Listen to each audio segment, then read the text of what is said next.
পদ্মশ্রী পাওয়াটা আমার এত খুশি নয়।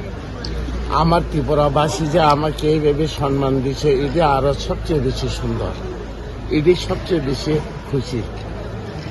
আর ভগবান শ্রীরাম 500 বছর ধরে আজকে ভারতবাসীর মহা আন্দোলনের পরে রাম 14 বছর বনবাস কেটে অযোধ্যাতে ফেরার পথে অযোধ্যা নগরকে যেভাবে সাজিয়েছেন, ঠিক 500 বছর পরে রাম মন্দির উদ্ঘাটনের মধ্যে আজকে কাশীনগরী, লখনৌ, অযোধ্যা যেভাবে ফুলে সাজিয়েছে, অযোধ্যা নগরে গেলে বুঝতে পারবেন যেমন এ কলিযুগে ত্রেতা যুগ চলে আসছে, এমন আনন্দিত হচ্ছে।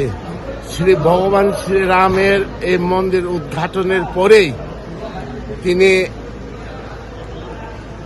আমাকে কেন্দ্রের হোম মিনিস্টার অফিস থেকে জানানো হচ্ছে যে পদ্মশ্রী লাভ করেছে।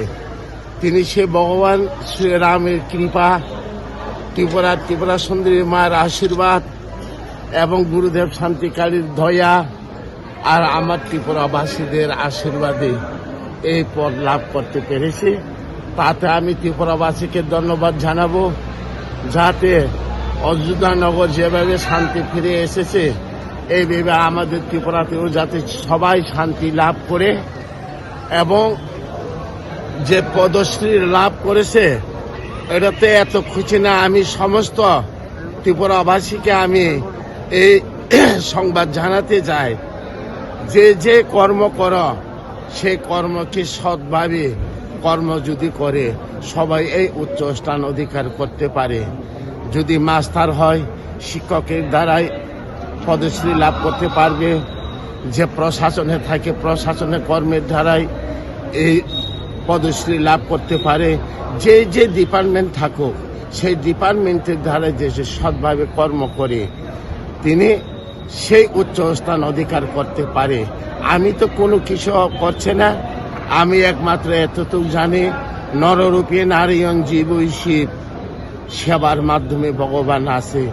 সেই ভগবান আজকে প্রমাণ করে দেখালো যে আমি যে মানুষকে কি সেবা করলো, সেই প্রমাণে তিনি আজকে রামলালার মন্দির উদ্বোধন হলো। এত বছর আন্দোলনের পরে বিশ্ব হিন্দু পরিষদ, নরেন্দ্র মোদীজি আর যোগী আদিত্যনাথজি, অমিত শাহজি, তাদের চেতনায় তাদের আন্দোলনে আজকে বিশ্ব হিন্দু পরিষদ মাথা উঁচু দিয়ে চালাচ্ছে।